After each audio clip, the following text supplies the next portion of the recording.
Aujourd'hui, je vais vous résumer les 3 films de Captain America en une seule vidéo. Des Winter Soldier, Civil War et Brave New World. C'est parti! L'histoire suit Steve Rogers, alias Captain America, qui tente de s'adapter à la vie moderne après avoir été congelé pendant des décennies. Désormais agent du Shield, il découvre rapidement que l'organisation cache de sombres secrets. Lorsqu'une nouvelle menace émerge sous les traits du mystérieux soldat de l'hiver, un assassin redoutable aux capacités surhumaines, Steve se retrouve plongé dans un complot qui remet en question tout ce en quoi il croyait. Accompagné de Natasha Romanoff, alias Black Widow, et du fidèle Sam Wilson, alias Falcon, il va devoir affronter une conspiration qui pourrait changer l'équilibre du monde. Mais le plus grand choc pour Steve, c'est la véritable identité du soldat de l'hiver. Restez avec moi pour découvrir comment ce thriller haletant mêlant espionnage et action redéfinit le destin de Captain America. Un matin, lors de son jogging de routine, Steve rencontre un vétéran à la retraite nommé Sam Wilson, qui deviendra plus tard le Faucon et reprendra finalement le flambeau de Steve. Les deux se sont immédiatement entendus. Lorsque Sam apprend que l'homme en face de lui est Captain America, il est rempli d'admiration. À ce moment-là, Sam est déjà prêt à devenir le fidèle disciple de Steve. Ils échangent seulement quelques mots avant que Steve ne reçoive une nouvelle mission, et Natasha arrive en voiture de sport pour le récupérer. La mission de Steve cette fois est de sauver l'agent principal du Shield sur le bateau de croisière détourné par les militants. Les pirates de l'air ont exigé une rançon de 10 milliards de dollars au gouvernement américain. Après avoir évalué la situation, Steve élabore rapidement un plan opérationnel. Première étape, il s'infiltre seul dans le vaisseau. Sautant d'une haute altitude, il plonge directement dans l'océan, puis remonte la chaîne de l'ancre jusqu'au pont. Silencieusement, il élimine un garde en patrouille, puis lance son bouclier, utilisant la coque du vaisseau pour le faire ricocher et neutraliser 2 autres hostiles avant de se déplacer à l'intérieur du vaisseau. Il grimpe jusqu'à un point d'observation élevé et déclenche un dispositif d'écoute, confirmant l'emplacement du chef, Batroc. À ce moment-là, Batroc est de plus en plus agité en raison du retard dans la réception de la rançon et envisage de faire un exemple de l'un des otages. Pendant ce temps, le reste de l'équipe des opérations spéciales du Shield a progressivement sécurisé des positions à travers le navire. Steve localise rapidement l'emplacement de tous les pirates de l'air et place une charge explosive sur une porte en acier, en attendant de nouvelles instructions. En même temps, Steve attend également des nouvelles de Natasha, qui est en charge du contrôle des moteurs du navire. Natasha neutralise sans effort les gardes dans la salle des machines. Steve donne l'ordre d'attaquer et en quelques instants, l'équipe d'opérations spéciales élimine tous les pirates de l'air. Lorsque Batroc se rend compte que quelque chose ne va pas, le bouclier de Captain America brise la fenêtre. Bien que Batroc tente de riposter, toutes ses attaques sont déviées par le bouclier de Captain America. Pour prouver qu'il ne se cache pas derrière son bouclier, Captain America le range, retire son casque et engage Batroc dans un combat loyal. Cependant, Batroc, ne connaissant pas ses limites, défie Steve, mais après seulement quelques échanges, Steve le soumet avec un puissant coup de pied circulaire. Lorsque Batroc tente à nouveau de résister, Steve le plaque dans une cabine et l'achève d'un coup de poing, rendant Batroc complètement incapable. À ce stade, Steve se retourne pour voir Natasha se tenir nonchalamment à proximité, copiant mystérieusement toutes les données du shield du vaisseau. Steve est clairement mécontent de son insubordination. À peine a-t-il exprimé son mécontentement que Batroc, jusque-là inconscient, se lève soudainement et leur lance une grenade. Bien qu'ils échappent de justesse à l'explosion, Batroc profite du chaos pour prendre la fuite. De retour au siège du Shield, Steve exprime son mécontentement. Fury, n'ayant pas d'autre choix, essaie patiemment d'expliquer la situation à Steve. Lorsque l'explication ne le satisfait pas, le directeur Fury décide d'emmener Steve dans l'installation souterraine secrète du Shield. De l'extérieur, il semble s'agir d'un bâtiment ordinaire, mais à l'intérieur, il abrite une immense usine d'armes. C'est le plus grand secret du Shield, et ils l'ont nommé Projet Insight. Le plan consiste à utiliser une technologie extraterrestre récupérée lors de la bataille de New York pour construire 3 héliporteurs. Chaque porte-avions est armé de plus de 200 canons lourds et de dizaines d'avions de combat, conçus pour fonctionner en continu en orbite terrestre basse. Associés à un système de surveillance omniprésent, ils peuvent éliminer instantanément les menaces potentielles à des milliers de kilomètres de distance. Cependant, Steve ne peut pas être d'accord avec l'état d'esprit dangereux de Fury. Si ce plan est mis en œuvre, ils pourraient tuer qui ils veulent, même le président des États-Unis ne survivrait pas 3 secondes. Ils expriment chacun leur point de vue, et Steve, rempli d'une colère justifiée, s'en va. Mais en vérité, Fury a demandé à Natasha de rassembler les données parce qu'il soupçonne que le projet Insight a un objectif caché. Fury a découvert qu'il n'avait pas un accès complet à certains fichiers du projet Insight. Une bizarrerie puisqu'il est le directeur du Shield, la seule autre entité dotée d'une telle autorité serait le Conseil de sécurité. Fury se rend donc au bureau du secrétaire Pierce. À ce moment-là, Pierce est interrogé par le Conseil de sécurité mondiale. Le récent détournement, affirme-t-il, prouve que les super-héros sont incapables de prévenir les menaces. C'est pourquoi ils exhortent Pierce à accélérer le projet Insight.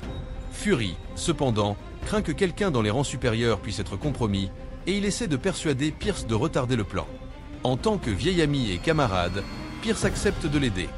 Mais Fury ne s'attendait pas à ce que sa demande bien intentionnée lui apporte un désastre. Peu de temps après, il remarque qu'une voiture de police le suit. La seconde suivante, une voiture percute soudainement le véhicule de Fury par le côté, le poussant hors de la route. Un groupe de policiers encercle rapidement sa voiture, le piégeant à l'intérieur. Avant que Fury ne puisse réagir, une autre équipe de soldats lourdement armés arrive et commence à tirer sans relâche sur son véhicule. Il tente de s'échapper, mais le système de propulsion est endommagé et les dispositifs de sécurité du véhicule tombent rapidement en panne. Lorsque la police se rend compte que ses armes à feu standard ne peuvent pas pénétrer les défenses de la voiture, elle commence à utiliser des masses pour tenter de briser les vitres. Heureusement, Fury parvient à briser le blocus policier grâce à l'armement avancé de son véhicule et à sa technologie de pilotage automatique de pointe, puis il reprend le contrôle de la voiture. À ce moment-là, une silhouette masquée lance une bombe sous la voiture de Fury. Cette figure masquée n'est autre que le soldat de l'hiver, faisant sa première apparition. Le soldat de l'hiver pense avoir acculé Fury et est certain de la victoire, mais il sous-estime la quantité de gadgets de haute technologie dont Fury dispose, lui permettant de s'échapper une fois de plus. Grièvement blessé, Fury se réfugie dans l'appartement de Steve. Lorsque Steve rentre chez lui et voit Fury, il est choqué.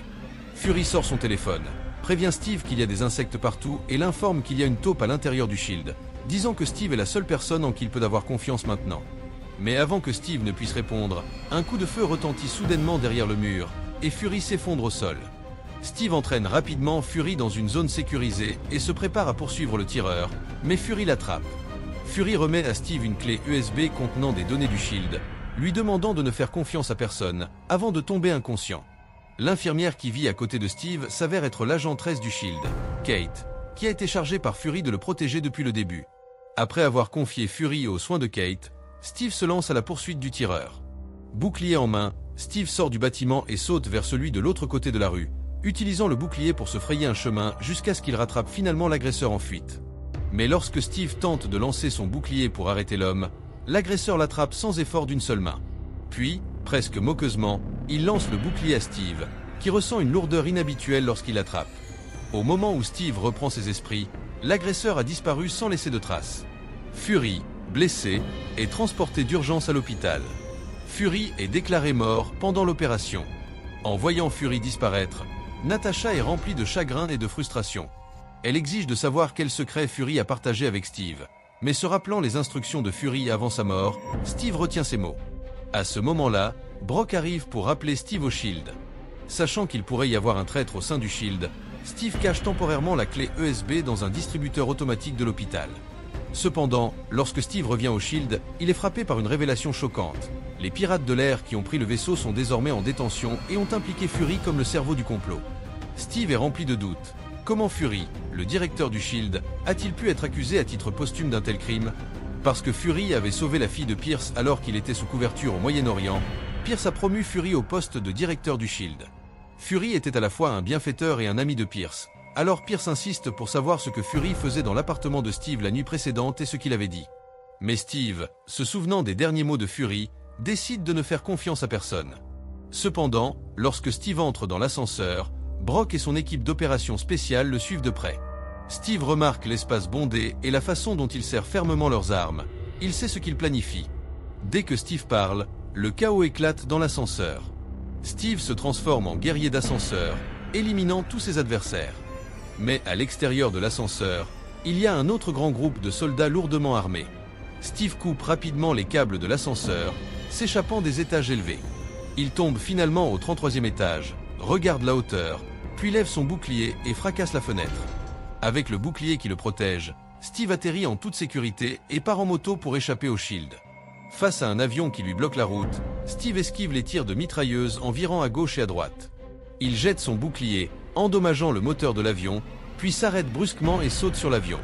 Steve atterrit gracieusement tandis que l'avion hors de contrôle s'écrase sur place. Maintenant que Fury est parti, Steve est devenu un fugitif. Le Conseil de sécurité mondiale, ignorant les objections de Pierce, exige que Pierce relance immédiatement le projet Insight. Tout cela laisse Steve complètement confus. Il cherche désespérément à découvrir les secrets cachés dans la clé USB que Fury a laissée derrière lui. Lorsque Steve se faufile à nouveau à l'hôpital, il découvre que la clé USB soigneusement cachée a déjà disparu. Heureusement, ce n'est pas un inconnu qui l'a pris. Pour éviter d'être détecté par le Shield, Steve et Natasha se sont dirigés vers un magasin de technologie dans un centre commercial. Grâce aux compétences de piratage informatique de premier ordre de Natasha, ils ont réussi à décrypter les informations sur la clé USB avant que leurs poursuivants ne puissent les rattraper. Les informations ne contenaient qu'une simple carte, marquée d'une adresse mystérieuse. Cette adresse n'était pas inconnue de Steve. C'était le terrain d'entraînement où il s'était entraîné en tant que nouvelle recrue pendant la Seconde Guerre mondiale. La visite du site m'a rappelé des souvenirs d'il y a des décennies. Cependant, le lien entre cet endroit et le secret laissé par Fury restait un mystère. Alors que Steve et Natasha réfléchissaient, ils remarquèrent un bâtiment qui attira l'attention de Steve. À l'intérieur, ils ont découvert qu'il s'agissait du premier bureau du Shield depuis ses débuts. À l'époque, le Shield était encore connu sous le nom de Strategic Homeland Intervention, Enforcement, and Logistic Division, une force spéciale chargée de gérer divers événements étranges. Des photos sur le mur ont révélé qu'elle avait été fondée par Peggy, la bien-aimée de Steve, avec son instructeur militaire et le père d'Iron Man. Steve et Natasha ont ensuite trouvé un ascenseur secret menant au sous-sol, où la pièce était remplie d'équipements informatiques vintage du siècle dernier. Lorsqu'ils ont inséré la clé USB de Fury dans l'une des machines, le visage du Dr Zola est apparu sur l'écran. Il s'est avéré qu'après la victoire des Alliés lors de la Seconde Guerre mondiale, l'armée américaine avait absorbé un grand nombre de scientifiques allemands grâce à l'opération Paperclip, dont le brillant Dr Zola. Le Dr Zola s'est rapidement établi au sein du Shield et a téléchargé sa conscience dans ce système informatique. Grâce aux révélations de Zola, ils ont appris que le Shield était depuis longtemps infiltré par des membres d'Hydra, était devenu une marionnette de l'organisation. Mais ils ne s'en sont rendus compte que maintenant, évidemment un peu trop tard. Zola avait déjà envoyé leur position. Un missile balistique à courte portée se dirigeait droit sur eux. Heureusement, Steve a réussi à ouvrir le conduit d'égout et ils ont réussi à s'échapper de justesse en utilisant son bouclier comme couverture. En sortant des décombres, Steve porta Natasha inconsciente. Pour arrêter le plan d'Hydra, ils décident de se réfugier chez leur ami Sam pour le moment et commencent à planifier leur prochain mouvement. Sur la base du récit de Zola, ils ont déduit que le cerveau derrière tout cela était Pierce, car il était le seul à avoir l'autorité pour lancer les missiles du projet Insight. Pour arrêter le complot de Pierce, ils devraient d'abord capturer un agent d'Hydra pour extraire des informations. Mais à ce moment-là, Steve et Natasha étaient déjà des fugitifs. S'ils se montraient, ils se retrouveraient sûrement dans une situation désespérée. Heureusement, Sam était prêt à se lever et à les aider. Ils ont utilisé un fusil de sniper pour forcer Jasper à monter sur le toit. Steve attendait déjà là, pressant Jasper de révéler les plans sinistres d'Hydra. Cependant, Jasper connaissait très bien la droiture et les limites morales du caractère de Steve, et il était sûr que Steve n'aurait jamais recours à la torture pour obtenir des informations. Au bord de la vie ou de la mort, Jasper a finalement divulgué toutes les informations cruciales qu'il possédait sans hésitation. Il s'est avéré que le projet Insight et les héliporteurs étaient l'ambition d'Hydra depuis le tout début. Leur objectif était d'utiliser la force militaire pour asservir complètement l'humanité. Grâce à l'algorithme avancé laissé par Zola, Hydra pourrait prédire avec précision les actions futures de chaque personne et utiliser le big data pour analyser qui pourrait constituer une menace pour son organisation. Une fois les héliporteurs en vol, ils pourraient instantanément éliminer toutes ces menaces potentielles. Il était clair que des super-héros comme Iron Man et Captain America seraient en tête de leur liste de cibles. Et maintenant, à seulement 16 heures du lancement des héliporteurs, ils décidèrent rapidement de se rendre au siège du Shield, prévoyant d'utiliser l'identité de Jasper pour infiltrer les héliporteurs. Cependant, juste au moment où ils étaient sur le point d'arriver, une main froide et métallique fracassa soudainement la fenêtre et jeta Jasper dehors, le tuant instantanément. L'attaque soudaine a pris Steve au dépourvu. Il a rapidement tiré le frein à main, utilisant l'élan de la voiture pour jeter l'agresseur du toit. Au cours de cette confrontation intense, Steve a finalement vu le visage de l'agresseur. C'était le même assassin qui avait tendu une embuscade au directeur Fury, le soldat de l'hiver. Avant que Steve ne puisse reprendre ses esprits, un véhicule blindé les a percutés, mettant leur voiture dans une situation périlleuse. Le soldat de l'hiver a sauté sur le toit de la voiture de Steve, arrachant le volant d'un seul coup. La voiture a dérapé et est devenue incontrôlable sur le pont. Finalement, grâce aux efforts déterminés de Steve, lui et Natasha réussirent à se stabiliser, mais leur soulagement fut de courte durée.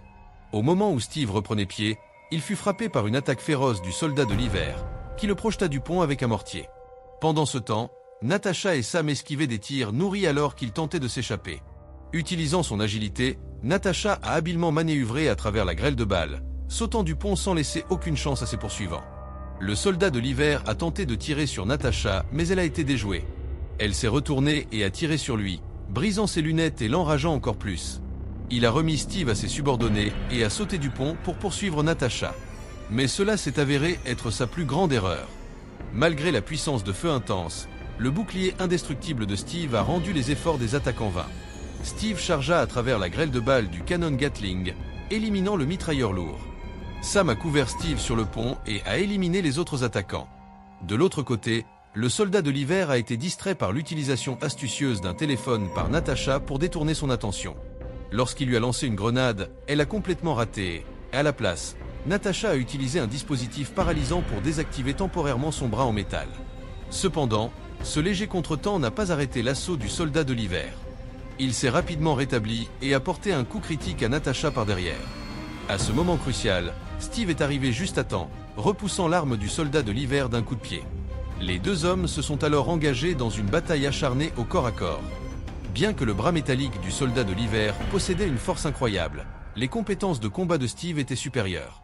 Il a habilement utilisé son bouclier pour désactiver le bras du soldat de l'hiver. D'un puissant lancer, Steve a claqué le soldat de l'hiver au sol, retirant simultanément son masque. Le visage sous le masque choqua Steve, tandis que les souvenirs du passé lui revinrent en mémoire. Mais dans ce bref moment d'hésitation, Bucky avait disparu sans laisser de traces, laissant Steve, Natasha et Sam debout, sous le choc. Quelques instants plus tard, ils ont été arrêtés par les agents du Shield qui arrivaient. Le cœur de Steve était rempli de confusion et d'incrédulité. Il ne pouvait pas imaginer que son ami le plus proche, Bucky, était encore en vie. Après tout, il avait vu Bucky tomber dans un profond gouffre glacé, ne laissant aucune chance de survie. Ce qui était encore plus incompréhensible, c'était pourquoi Bucky essayait de le tuer. Mais un choc encore plus grand attendait Steve. Les deux gardes qui les escortaient se sont soudainement retournés l'un contre l'autre. Lorsque l'un des gardes a retiré son casque, il s'est avéré qu'il s'agissait de l'agent Hill, là pour les sauver. Il les emmena dans une base secrète, où le directeur Fury, présumé mort, était miraculeusement allongé sur un lit. Il s'est avéré qu'après avoir réalisé qu'il y avait une taupe au sein du Shield, Fury avait anticipé le danger de rester à l'hôpital. Il a donc utilisé la toxine du poisson-globe pour mettre en scène sa propre mort. Le groupe a rapidement mis en commun ces informations. Pour contrecarrer le complot d'Hydra, ils ont décidé de remplacer les puces de ciblage des héliporteurs par les puces de contrôle qu'ils avaient sous la main. Cette tâche ardue incomba naturellement à Steve et Sam, forts et compétents. Steve et Sam ont secrètement infiltré le siège du Shield. Grâce à l'interphone, ils ont révélé le plan diabolique d'Hydra au personnel sans méfiance. Face à l'exposition du plan, Pierce a immédiatement ordonné à ses hommes de prendre d'assaut la salle de contrôle et de lancer de force les héliporteurs. En apprenant la vérité, les agents du Shield ont rapidement réagi et le chaos a éclaté dans la salle de contrôle alors que les deux camps s'engageaient dans une bataille féroce. Pendant ce temps, Brock a saisi l'occasion pour lancer la séquence de lancement du premier héliporteur. Alors que les portes du hangar s'ouvraient lentement et que les moteurs rugissaient, le premier héliporteur commença à s'élever. Steve, utilisant son agilité, a esquivé les attaques des forces terrestres et a réussi à infiltrer l'intérieur du troisième héliporteur, qui n'avait pas encore décollé. Il a rapidement trouvé la puce de ciblage et l'a remplacée par la puce de contrôle. Au même moment, Sam, s'appuyant sur ses capacités de vol exceptionnelles, atteignit le deuxième héliporteur et accomplit la même tâche. Sam a ensuite récupéré Steve et ils se sont dirigés vers le premier héliporteur pour terminer la tâche finale.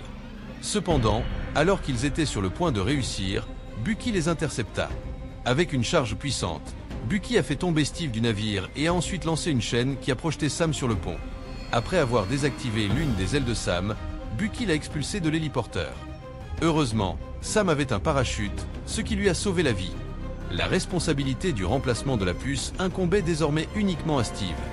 Bien que le coup précédent ait projeté Steve au bord du pont, sa volonté indomptable l'a poussé à remonter et à se glisser dans l'héliporteur par le conduit d'échappement. Mais à l'intérieur, Steve était attendu par la silhouette froide et insensible de son ami Bucky.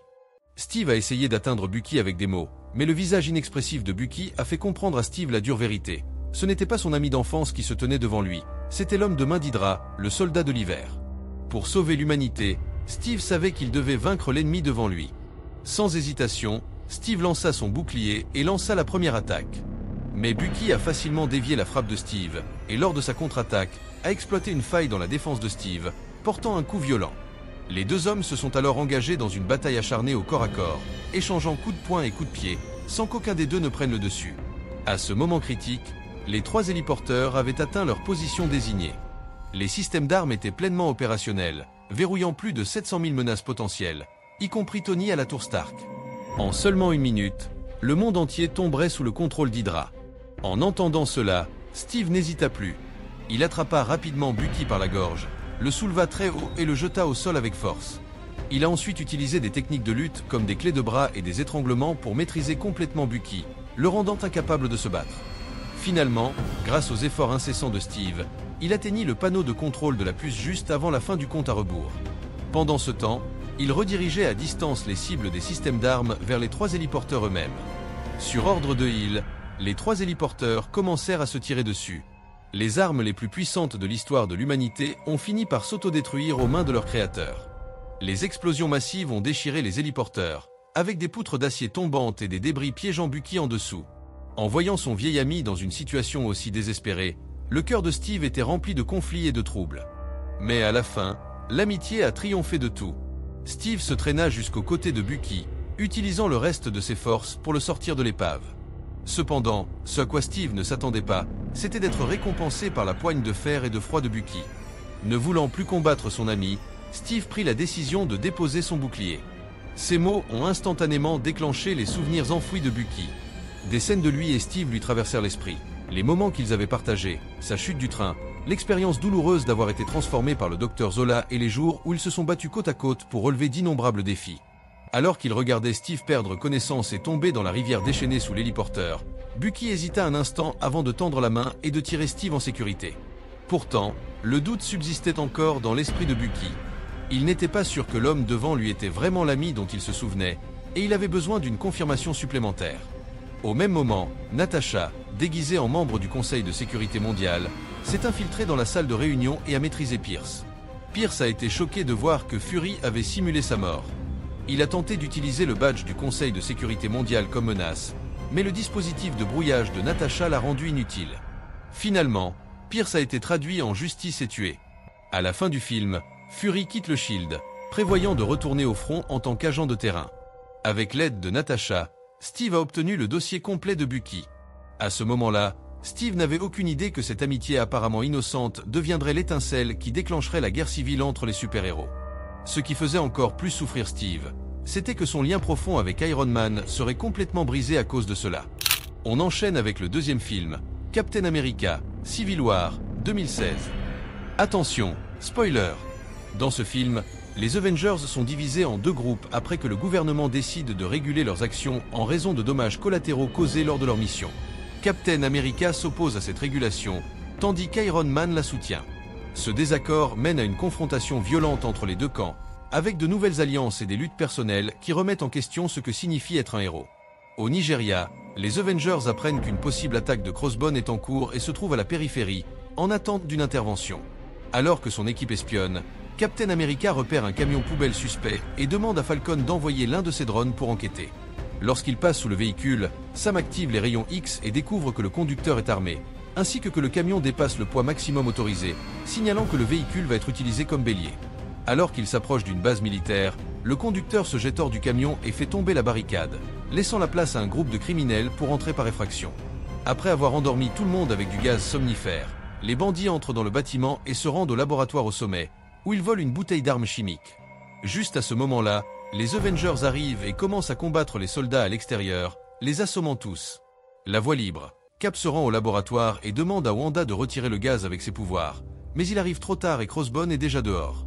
Black Widow monte sur une moto et se lance à la poursuite des criminels, mais finit par être attrapée par le méchant, qui la jette dans un véhicule blindé avec une grenade, forçant Natasha à utiliser l'un des criminels comme bouclier humain.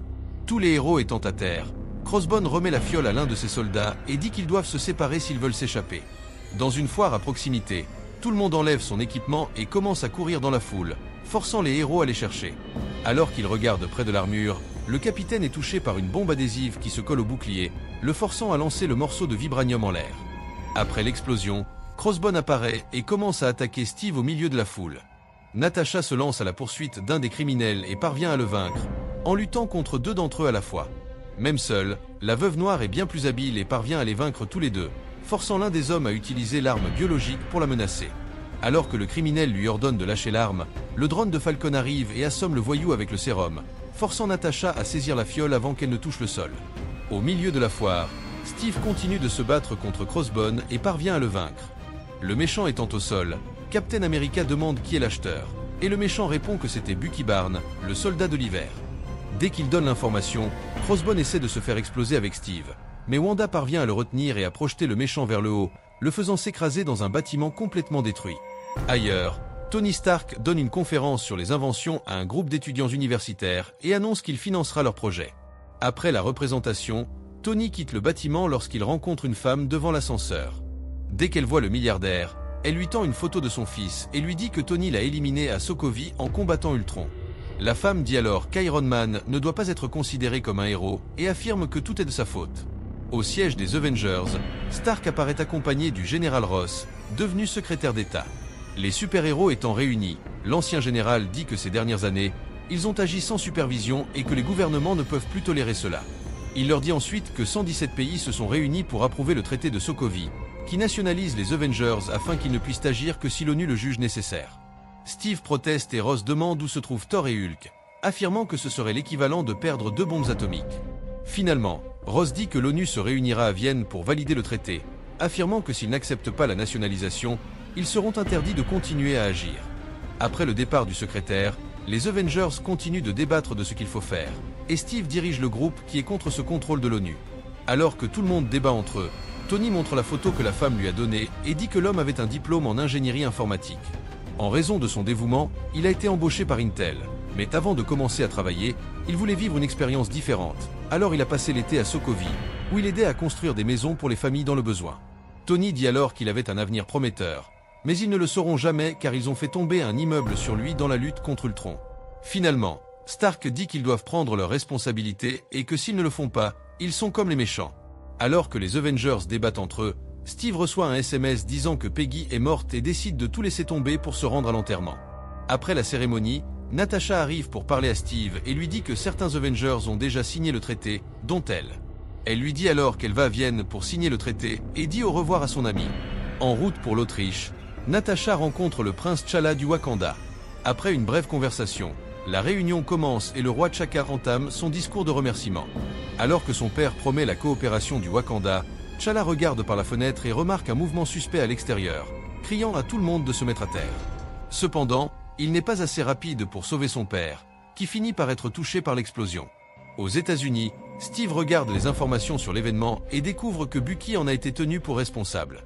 À Vienne, Black Widow s'approche du prince T'Challa, qui porte l'anneau du Wakanda, promettant d'éliminer le soldat de l'hiver à main nue.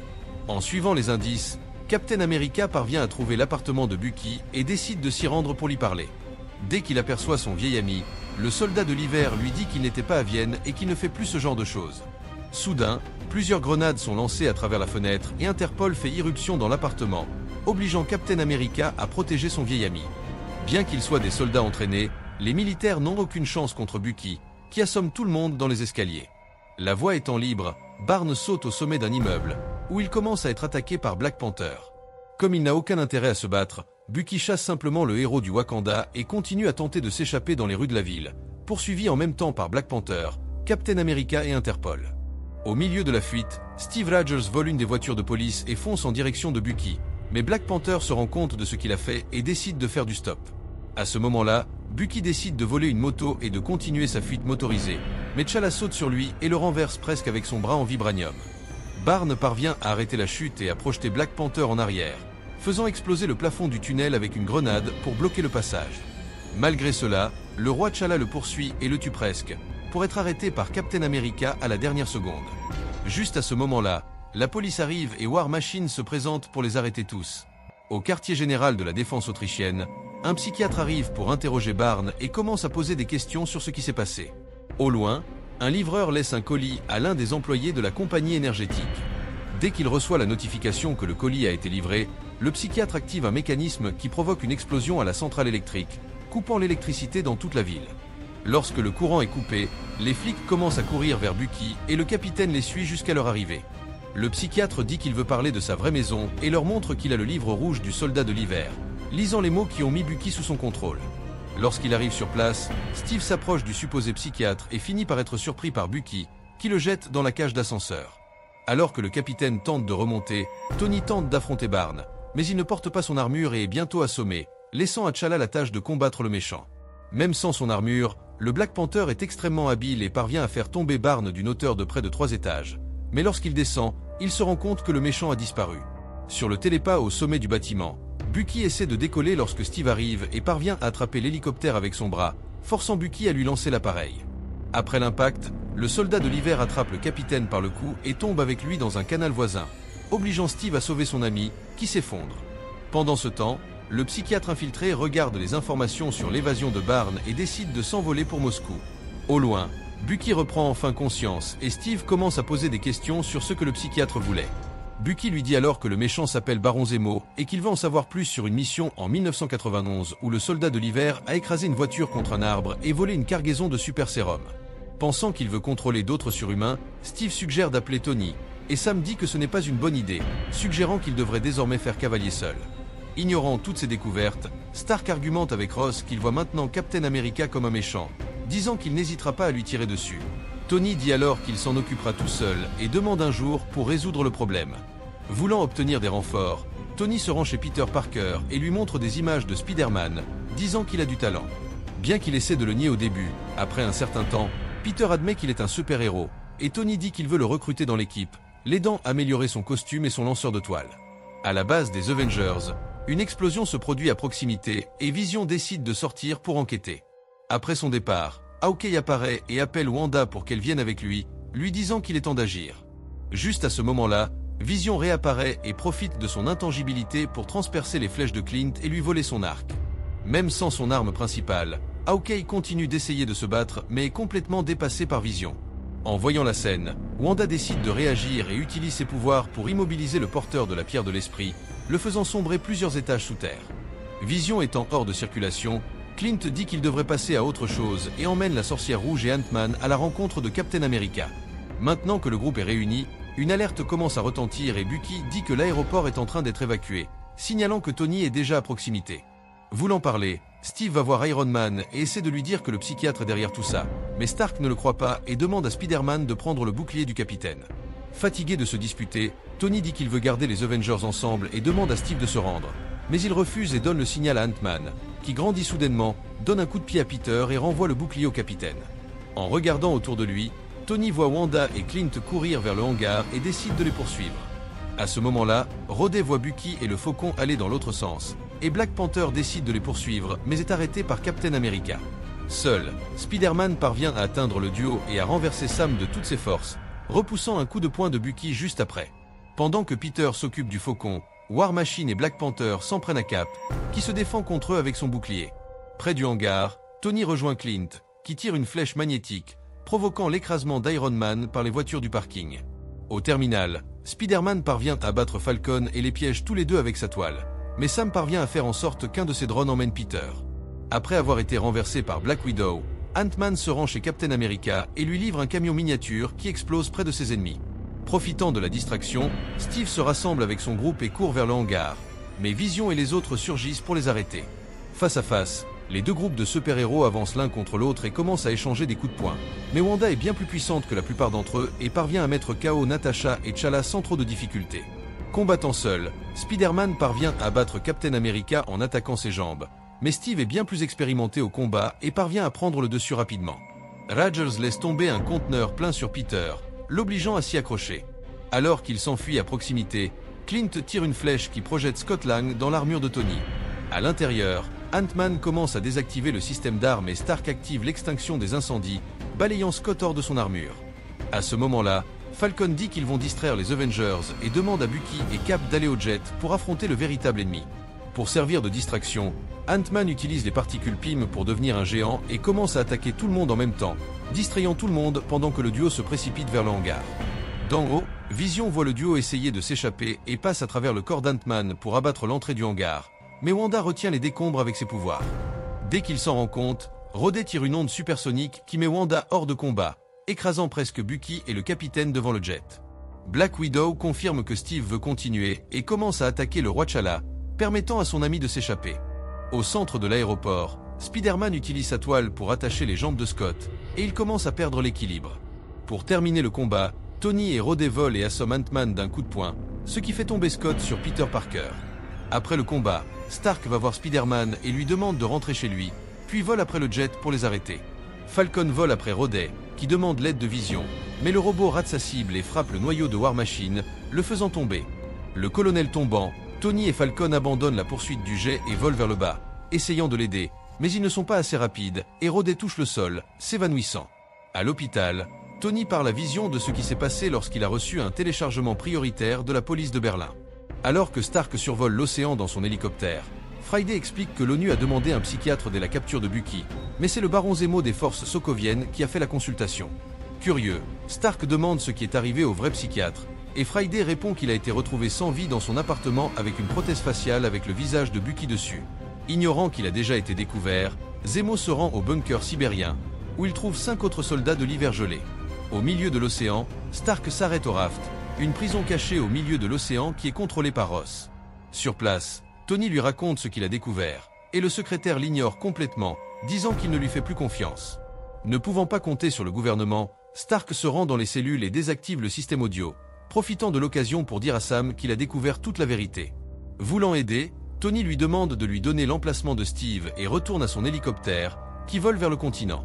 À mi-chemin, Tony enfile son armure et s'éjecte de l'appareil pour voler vers la Sibérie, sans se rendre compte que la Panthère Noire est juste derrière lui. Au même moment, Steve et Bucky arrivent au bunker et commencent à chercher le baron. Alors qu'ils se promènent dans les lieux, ils entendent quelqu'un s'approcher et leur garde monte, encore plus après avoir réalisé qu'il s'agit d'Iron Man. Maintenant qu'il connaît la vérité, Tony dit qu'ils peuvent baisser leur garde et leur dit qu'il est là pour les aider, les rejoignant dans la recherche du baron. Au centre du bunker, les trois arrivent dans la chambre des autres soldats de l'hiver et les trouvent tous déjà sans vie. Alors qu'ils s'approchent, Zemo dit qu'il est content qu'ils soient venus et leur dit qu'il les étudie depuis 1 an. Face aux méchants, Steve demande s'il cherche à se venger de Sokovie, et le baron répond que non. Rogers demande alors s'il a perdu quelqu'un, et Zemo répond que tout le monde. Il savait qu'il avait été éliminé, disant qu'il ressentirait bientôt la même chose. Le baron allume alors un moniteur au centre de la pièce, et dit qu'un empire n'est vaincu que lorsqu'il s'effondre de l'intérieur. À ce moment-là, les images de la caméra de sécurité commencent à montrer la mission du soldat de l'hiver en 1991. Dans les images, Tony voit Bucky écraser la voiture de ses parents contre un arbre puis leur ôter la vie, tout cela pour voler la mallette contenant le super sérum. En découvrant que c'est le soldat qui a tué ses parents, Tony demande si Steve le savait déjà, et il répond que oui. Se sentant trahi, Stark assomme Captain America et commence à attaquer Bucky pendant que le baron s'en va. Grâce à son armure, Tony parvient à renverser le soldat de l'hiver et lui arrache presque le bras, mais Steve lance son bouclier pour l'arrêter. Pendant le combat, ils détruisent une partie du bunker, qui commence à s'effondrer. Profitant de la confusion, Steve demande à Bucky de fuir et reste en arrière pour affronter Tony, réussissant à endommager une de ses bottes. Malgré cela, Iron Man continue de poursuivre Bucky et parvient presque à l'achever, mais Steve apparaît et repousse le projectile avec son bouclier. Alors que Captain America tente de distraire Tony, Barnes continue de grimper jusqu'à la sortie du fort. Mais Stark est déterminé à l'arrêter et tire une roquette qui brise le système de trappe, fermant le passage. Maintenant que Bucky n'a aucun moyen de s'échapper, Stark l'attrape par le cou et commence à le faire tomber, mais Steve saute sur eux et les fait tous les deux tomber au sol. Captain America essaie de calmer les choses et dit que cela ne changera pas ce qui s'est passé, mais Tony dit qu'il s'en fiche et veut juste se venger. Seul contre deux, Iron Man se retrouve désavantagé et est acculé par Bucky, qui tente de retirer le réacteur à arc. Mais Tony tire une explosion d'énergie si forte qu'elle détruit le bras en vibranium de Barnes. Son ami étant impuissant, Steve se lance à la poursuite de Tony tandis que Zemo reste sur le toit, écoutant le dernier message de sa femme. Alors qu'il écoute l'audio en boucle, T'Challa apparaît et demande pourquoi il veut que tout le monde se batte. Zemo répond alors que son père vivait dans une zone isolée de Sokovie et que sa femme et ses enfants se sont réfugiés dans sa maison, croyant qu'ils étaient en sécurité lorsque le combat contre Ultron a commencé. L'homme était extrêmement heureux de voir Iron Man se battre sous ses yeux, mais après l'effondrement de la ville, il a fallu 2 jours au baron pour retrouver les corps.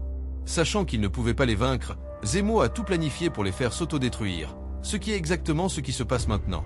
T'Challa dit alors qu'il en a assez de laisser la vengeance consumer les gens et empêche le baron de se suicider. Dans le bunker, Iron Man analyse le schéma de combat de Captain America et parvient enfin à réagir, désarmant Steve et lançant la contre-attaque.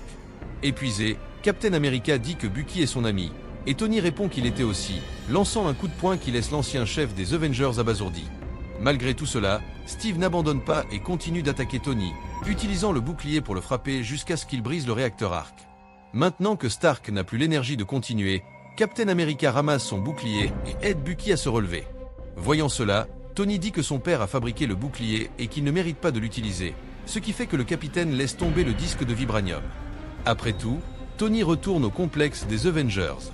Lorsqu'il reçoit un colis, Stark l'ouvre pour trouver une lettre de Captain America s'excusant d'avoir gardé secrète la vérité sur ses parents, ainsi qu'un numéro de téléphone qu'il peut appeler chaque fois qu'il a besoin d'aide. Alors qu'il termine de lire le message, Tony reçoit un appel de Ross, l'avertissant d'un raid sur la prison, indiquant que Captain America et le soldat de l'hiver ont sauvé les Avengers piégés. Une fois le sauvetage effectué, Bucky se rend au Wakanda et demande à être congelé jusqu'à ce qu'il trouve un moyen de réparer son esprit, en retirant le contrôle d'Hydra. Une fois congelé, Steve se rend chez T'Challa et l'avertit que si l'ONU le découvre, ils viendront le chercher. Mais le roi du Wakanda n'est pas intimidé et répond qu'il a hâte de les voir essayer. Alors, qu'avez-vous pensé de ce film? Laissez-le dans les commentaires ci-dessous. Et si vous avez aimé la vidéo, aimez et abonnez-vous pour plus de résumés de films. Et enfin, on termine avec le troisième film, Captain America, Brave New World, 2025. Le nouveau film de Captain America, Brave New World, sorti le 14 février 2025, commence avec Thunderbolt Ross. Ce Thunderbolt Ross est le même personnage du MCU qui était autrefois un général dans l'armée américaine, et c'est à cause de lui que Bruce Banner est devenu Hulk. Si nous parlons de sa dernière apparition dans le MCU, nous avons vu Thunderbolt Ross pour la dernière fois dans Avengers, Infinity War, et maintenant, il réapparaît directement ici. De plus, mes amis, je dois vous dire que l'acteur qui jouait Thunderbolt Ross est décédé il y a plusieurs années, et c'est pourquoi Marvel Studios a remplacé Thunderbolt Ross par un nouvel acteur, dont le nom est Harrison Ford. Dès que le film commence avec ce Thunderbolt Ross, nous apprenons qu'il est maintenant devenu le président des États-Unis, c'est-à-dire que Thunderbolt Ross va désormais gouverner tout le pays. Mais après cela, 5 mois passent, et après ces 5 mois, nous rencontrons directement Sam Wilson, c'est-à-dire le nouveau Captain America du MCU. Nous voyons qu'à ce moment-là, Sam Wilson, le nouveau Captain America, se rend directement au Mexique avec plusieurs soldats dans un avion militaire américain. À ce moment, son acolyte Torres est également avec lui, et nous savons que depuis que Sam Wilson est devenu Captain America, son ami ou plutôt son acolyte Torres est maintenant devenu le Faucon. Nous savons que Sam et ses autres compagnons sont venus au Mexique pour une mission, et dans cette mission, ils doivent combattre plusieurs terroristes. En réalité, nous découvrons ici qu'au Mexique, il y a un groupe terroriste très puissant appelé le Serpent Group, et ce Serpent Group a volé un objet spécial au Japon, qui se trouve actuellement dans un conteneur en possession du chef du Serpent Group. Le chef de ce groupe est Sid Winder, c'est-à-dire le stand-in de The Boys, Edgar. Et comme les États-Unis et le Japon sont des pays amis, les États-Unis ont pris la responsabilité de récupérer cet objet spécial du Japon. C'est pourquoi Sam Wilson et les officiers militaires américains sont venus ici pour récupérer ce conteneur. Une fois sur place, Sam Wilson et Torres pénètrent ensemble dans le repère du groupe, après quoi Sam Wilson commence à se battre avec tous les terroristes. Dans ce combat, nous voyons que Sam Wilson apprend à utiliser le bouclier de Captain America de manière très habile. De plus, nous voyons ici le nouveau costume du Faucon, dont les ailes sont faites de vibranium. Grâce à ses ailes en vibranium, Sam Wilson bat facilement tous ces terroristes. Nous apprenons également que les ailes en vibranium de Sam Wilson lui ont été offertes par le pays du Wakanda, car, mes amis, nous savons que dans Avengers, Infinity War, Sam Wilson a également combattu pour le Wakanda en y résidant. Après cela, Sam Wilson, après avoir battu tous les voyous, arrive devant leur chef, c'est-à-dire le boss du Serpent Group, Sid Winder. Une fois devant lui, il voit que le conteneur spécial du Japon est toujours entre ses mains, et donc Sam Wilson prend le conteneur à Sid Winder, mais Sid Winder réussit à s'échapper. Cependant, comme le conteneur a été récupéré, Sam Wilson retourne aux États-Unis avec son équipe. De retour aux États-Unis, nous voyons que Sam Wilson est très heureux de Torres, car Torres l'a beaucoup aidé au Mexique. C'est pourquoi, heureux de Torres, Sam Wilson le présente directement à son vieil ami Isaiah Bradley. Mes amis, ceux qui ont regardé la série Falcon and the Winter Soldier connaissent certainement Isaiah Bradley, mais si quelqu'un ne connaît toujours pas ce personnage, ne vous inquiétez pas, car nous en saurons plus à son sujet plus tard. Ici, dès que Sam Wilson présente Torres à Isaiah Bradley, il lui dit qu'Isaiah Bradley est un super soldat et qu'il a également été Captain America à une époque. En entendant cela, Torres est très surpris, mais Sam lui explique ensuite que lorsque Captain America, c'est-à-dire Steve Rogers, a disparu dans la glace après avoir vaincu Red Skull, les États-Unis ont fait d'Isaiah Bradley leur nouveau Captain America. En effet, Isaiah Bradley était tout aussi fort et courageux que Steve Rogers, C'est pourquoi, après avoir vu sa force, son courage et son patriotisme, il a été nommé Captain America après Steve Rogers.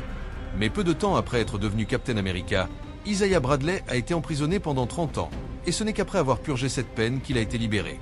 En entendant cela, Torres est très choqué et demande à Isaiah Bradley pourquoi cela lui est arrivé et pourquoi les États-Unis l'ont emprisonné pendant 30 ans alors qu'il était Captain America. Après avoir entendu cela, Isaiah Bradley explique à Torres qu'après Steve Rogers, il a mené plusieurs missions réussies et a sauvé la vie de nombreux camarades à chaque fois, ce qui a augmenté sa popularité. Mais le gouvernement américain ne voulait jamais qu'un homme noir devienne un super-héros célèbre. Et c'est pourquoi le gouvernement américain l'a soudainement arrêté et l'a emprisonné pendant 30 ans, en menant des expériences sur lui. Après 30 ans, il a finalement été libéré, et c'est pourquoi il aime son pays mais déteste profondément le gouvernement américain. Après avoir entendu tout cela, Torres, Sam Wilson et Isaiah Bradley discutent longuement, et Torres et Bradley deviennent de bons amis. Mais soudain, Sam Wilson reçoit un appel téléphonique, et en répondant, il apprend que le président des États-Unis, Thunderbolt Ross, a organisé une réunion et une fête à la Maison-Blanche, et que Sam Wilson est également invité. Pour ceux qui ne connaissent pas la Maison-Blanche, je vous explique que tout comme le président de l'Inde réside dans le Rashtrapati Bhavan, le président des États-Unis réside à la Maison-Blanche, qui est également son bureau. Après avoir reçu l'invitation à la réunion, nous voyons que Sam Wilson se prépare rapidement et emmène Isaiah Bradley et Torres directement à la Maison-Blanche, c'est-à-dire que tous les trois participent à la fête. Une fois à la Maison-Blanche, Sam Wilson rencontre le président, c'est-à-dire Thunderbolt Ross, et Thunderbolt Ross lui dit qu'il est très heureux de Sam Wilson car il a accompli sa mission au Mexique de manière excellente et a facilement récupéré l'objet que le Serpent Group avait volé au Japon. Ensuite, la scène change et nous voyons directement la salle de réunion de la Maison-Blanche. Nous voyons que dans cette réunion, il y a Sam Wilson, Isaiah Bradley, Torres et de nombreux autres invités, ainsi que Thunderbolt Ross et les dirigeants de nombreux pays du monde, comme le Premier ministre du Japon, le Premier ministre de la France et même le Premier ministre de l'Inde, qui ressemble beaucoup à PM Modi. Ensuite, le président des États-Unis, Thunderbolt Ross, commence la réunion et dit à tous qu'il y a quelque temps, une nouvelle île est apparue dans l'océan Indien, appelée l'île de Célestis. Mes amis, cette île de Célestis n'est autre que Tiamu Célestial, dont l'émergence a été arrêtée par les Éternels. Mais en raison de sa solidification, elle est devenue comme une île. En parlant de cela, Thunderbolt Ross dit à tous que lorsque cette île est apparue dans l'océan Indien, toutes les nations du monde ont porté leur attention sur elle, et de nombreux pays y ont mené des recherches. C'est alors que nous avons découvert que cette île est faite d'un nouveau type de métal, un métal que l'on ne trouve nulle part ailleurs dans le monde, mais qui est encore plus fort que le vibranium du Wakanda. Ce métal s'appelle l'adamantium. Mais dès que le monde a découvert l'adamantium, une course pour s'en emparer a commencé, ce qui a provoqué des tensions entre de nombreux pays. C'est alors que notre pays, les États-Unis, est intervenu et a décidé de former une alliance entre tous ces pays.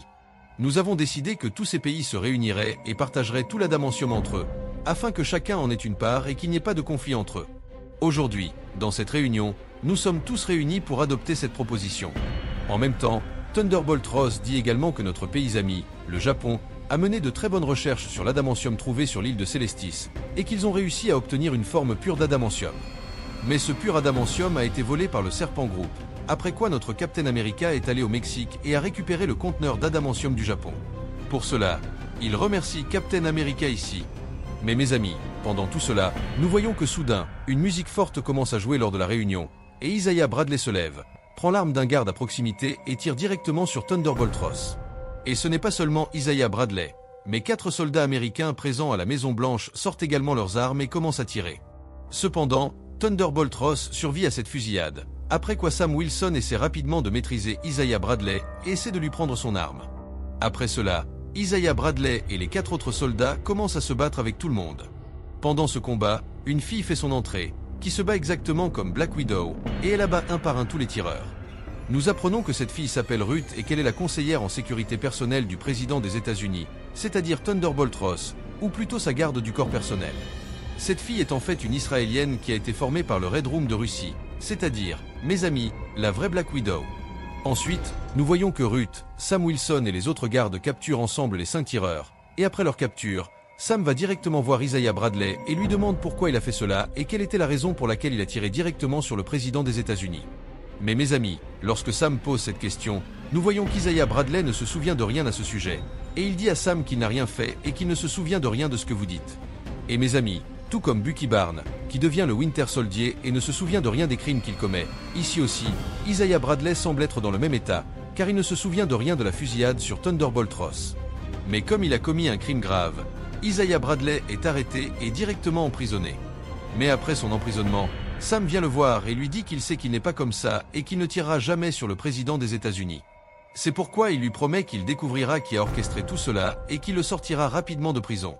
Sam Wilson savait également qu'Isaiah Bradley était innocent et que quelqu'un d'autre était derrière l'attaque contre le président. C'est pourquoi Sam Wilson rencontre directement Torres et ensemble, ils regardent les images de la réunion. Dans ces images, ils remarquent plusieurs choses étranges, comme le fait que lorsqu'Isaiah Bradley utilisait son téléphone lors de la réunion, son écran a soudainement clignoté en blanc, et la même chose est arrivée aux 4 soldats qui ont tiré avec Isaiah Bradley. Ils remarquent également que les 5 ont commencé à tirer lors de la réunion lorsque la musique a commencé à jouer. Ils comprennent donc que ce que ces 5 ont fait lors de la réunion a été orchestré par quelqu'un d'autre. C'est pourquoi Sam et Torres décident de trouver la personne qui a fait tout cela. Mais après avoir pris cette décision, alors que Sam Wilson sort et part faire quelque chose avec sa voiture, il est encerclé par le chef du Serpent Group, Sid Winder, qui attaque sa voiture. Mais Sam Wilson se bat contre lui et le capture. Après cela, Sam Wilson découvre que parce qu'il a tué plusieurs membres du Serpent Group au Mexique et a pris le conteneur du Japon à Sid Winder, ce dernier a fait tout cela pour se venger. Mais alors que Sam Wilson vient de vaincre Sid Winder et le capture, il reçoit un appel téléphonique, et en répondant, il apprend que quelqu'un surveille Sam Wilson, car cette personne lui dit au téléphone qu'il a vaincu Sid Winder ici, mais qu'il ne pourra pas arrêter ce qui va se passer ensuite. Après avoir dit cela, la personne raccroche. Après cet appel, Sam se rend rapidement auprès de Torres et lui demande de localiser cet appel. Après avoir fait des recherches, il découvre que l'appel provient d'une ancienne installation gouvernementale située dans une forêt éloignée. Mais Sam et Torres ne perdent pas de temps et se rendent directement à cette installation gouvernementale. Une fois sur place, ils découvrent que cette installation gouvernementale n'est qu'une façade, car en réalité, c'est une zone de recherche où Thunderbolt Ross mène des expériences illégales, et il le fait depuis qu'il était général dans l'armée. Mais alors que Sam et Torres découvrent tout cela, un nouveau personnage fait son entrée, et ce personnage est Samuel Stern, c'est-à-dire le leader. En voyant le leader, Sam Wilson et Torres sont très surpris, car bien sûr, le leader était complètement vert comme Hulk et son cerveau était frit. Ici, Sam demande au leader qui il est et pourquoi il fait tout cela, et il dit qu'il sait qu'il est derrière l'attaque contre le président. En entendant tout cela, le leader dit à Sam qu'en réalité, son nom est Samuel Stern et qu'il était un scientifique. Mais un jour, Bruce Banner est venu lui demander de l'aide, et en l'aidant, son sang irradié aux rayons gamma est tombé sur sa tête et est entré directement dans son corps par une blessure, ce qui l'a transformé en cela. Cependant, bien que cela ait gâché son visage et son corps, son cerveau est devenu très avancé, et il est devenu très intelligent. Mais dès que Thunderbolt Ross a découvert cela, il l'a capturé et a mené de nombreuses expériences sur lui. Pendant cette période, il a continué à demander à Thunderbolt Ross de le libérer, mais ce dernier lui a dit que c'était le gouvernement américain qui ordonnait tout cela, et qu'il ne pouvait donc pas le libérer. Mais il lui a promis que le jour où il deviendrait président des États-Unis, il le libérerait. Mais même après être devenu président, il ne l'a jamais libéré et a continué à mener des expériences sur lui. C'est pourquoi il a tué la personne qui menait les expériences sur lui, et a décidé de révéler au monde le vrai visage de Thunderbolt Ross, afin que le monde entier sache à quel point Thunderbolt Ross est mauvais. Pour cela, il a donné un contrat à Sid Winder pour qu'il vole le conteneur du Japon, et pour cela, il a envoyé de l'argent à Sid Winder à partir d'un compte de la CIA, afin que lorsque le Japon découvrirait cela, il comprendrait que tout cela a été orchestré par Thunderbolt Ross. Mes amis, je dois vous dire que la CIA dont le leader a parlé est l'agence américaine appelée Central Intelligence Agency. Après avoir appris tout cela, Sam Wilson comprend également que la personne qu'il a appelée il y a quelque temps était le leader, et il comprend donc que le leader est derrière tous ces problèmes, et qu'il est très important de l'arrêter. Mais alors que Sam Wilson essaie de capturer le leader, ce dernier hypnotise tous les gardes de l'installation en leur faisant écouter sa musique et les contrôle, puis les envoie sur Sam Wilson et Torres. Profitant de cette opportunité, le leader s'échappe, après quoi Sam Wilson et Torres parviennent à affronter tous ces gardes et s'échappent également. Dans la scène suivante, nous voyons que le leader réussit dans son plan, car le Japon découvre que la CIA américaine a envoyé de l'argent à Sid Winder pour voler leur conteneur d'adamantium. En apprenant cela, le Premier ministre japonais comprend que tout ce qui s'est passé est un stratagème, et que ce stratagème a été orchestré par Thunderbolt Ross. Le Premier ministre japonais décide donc de rompre l'alliance qu'il avait conclue avec les États-Unis concernant l'adamantium, et envoie directement son armée sur l'île de Célestis afin que le Japon puisse s'emparer de tout l'adamantium avant les États-Unis. Mais pendant ce temps, aux États-Unis, dès que les services de renseignement américains apprennent que le Japon se rend sur l'île de Célestis pour s'emparer de l'adamantium, ils en informent rapidement Thunderbolt Ross, qui ordonne immédiatement à son armée de se rendre dans l'océan Indien afin d'arriver sur l'île de Célestis avant le Japon et de s'emparer de tout l'adamantium. Et comme, mes amis, les armées de deux grands pays comme le Japon et les États-Unis se font face, cette nouvelle se répand dans tous les médias du monde, et il semble que le Japon et les États-Unis soient sur le point de se faire la guerre. Pendant ce temps, dès que Sam et Torres apprennent tout cela, ils enfilent rapidement leurs costumes et se rendent directement sur l'île de Celestis. Une fois sur place, Sam Wilson voit le navire de guerre de Thunderbolt Ross et y entre rapidement pour rencontrer Ross. Ici, Sam Wilson essaie de convaincre Thunderbolt Ross de ne pas agir de la sorte, car un seul faux pas pourrait entraîner une guerre entre les deux pays. Mais pendant leur conversation, nous voyons de l'autre côté le leader, qui, après avoir échappé à Sam Wilson, entre directement dans une maison, prend un téléphone et pirate la communication sans fil de 2 pilotes américains. Ces 2 pilotes se trouvent actuellement près de l'île de Celestis, et donc le leader, à distance, les contrôle et leur ordonne d'attaquer le Japon. Après cela, les 2 pilotes américains prennent leurs avions et attaquent les navires de guerre américains. En voyant cela, le Japon pense que les États-Unis ont commencé à tirer et que la guerre a peut-être déjà commencé. En réponse, le Japon envoie également 2 avions et un combat commence entre les 4 avions. Mais en voyant cela, Sam Wilson et son ami Torres arrivent rapidement et arrêtent les 2 avions américains en faisant sortir leurs pilotes. Après cela, Sam Wilson explique au Japon qu'il ne s'agit pas d'une guerre, mais que 2 de leurs soldats ont tiré sans permission. Nous voyons donc que la guerre qui était sur le point d'éclater entre les États-Unis et le Japon s'arrête, et les 2 pays rentrent chez eux avec leurs armées. Pendant ce temps, Sam Wilson retourne également aux États-Unis, mais mes amis, son ami Torres a été gravement blessé en combattant sur l'île de Celestis, et donc Sam l'emmène rapidement à l'hôpital pour le faire soigner. À l'hôpital, Bucky Barnes fait son entrée, c'est-à-dire le Winter Soldier, et Bucky Barnes est venu rencontrer Sam Wilson ici. Il dit à Sam qu'il a vu son combat dans les nouvelles. Mais après avoir rencontré Sam, il part rapidement, et en partant, nous apprenons que Bucky est devenu un homme politique aux États-Unis. Mais après tout cela, nous voyons que le président des États-Unis, Thunderbolt Ross, organise une conférence de presse. Et cette conférence de presse est organisée pour clarifier les tensions entre le Japon et les États-Unis concernant l'adamantium, et pour montrer au monde entier que le Japon et les États-Unis ne se battront pas. Dans cette conférence de presse, nous voyons que Sam est également présent, et donc le leader vient rencontrer Sam Wilson ici. Le leader dit à Sam Wilson qu'il avait un très bon plan pour les États-Unis et le Japon, et qu'avec ce plan, il aurait révélé au monde entier la vérité sur Thunderbolt Ross, à quel point il est mauvais. Mais c'est à cause de vous que tout mon plan a échoué, mais ne vous inquiétez pas, car je révélerai quand même la vérité sur Thunderbolt Ross au monde entier, et je montrerai à tout le monde à quel point Thunderbolt Ross est mauvais. Pendant ce temps, nous apprenons qu'en réalité, Thunderbolt Ross souffrait d'une maladie dangereuse depuis plusieurs années, une maladie qui allait le tuer, et les médecins avaient échoué à sauver Thunderbolt Ross.